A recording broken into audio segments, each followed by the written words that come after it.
In the freezing heart of northern Japan, hundreds of men battle through the night, nearly naked in the snow. They are fighting for a sacred bag said to protect a community from ancient plagues. This is Somin-sai, a ritual with a history stretching back more than 1,000 years, and one that has recently come to a heartbreaking end.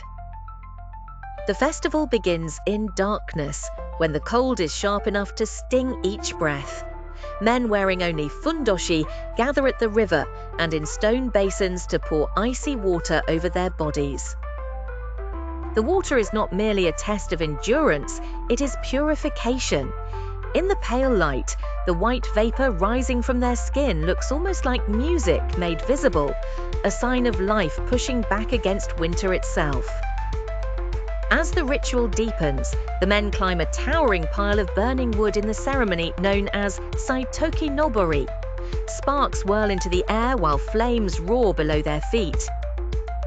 Standing amid the fire, they raise their voices in prayer. The scene feels impossible. Heat and ice, motion and stillness, pain and devotion, all held together in a single act of faith. Then comes the climax. At dawn, the Somin bag is brought out.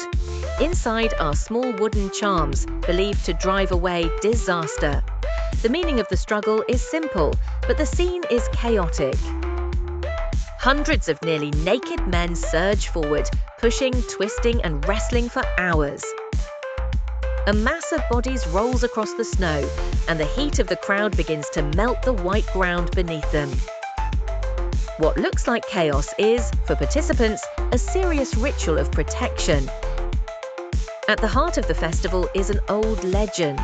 Long ago, the god Susanoo no Mikoto traveled in disguise and sought shelter for the night.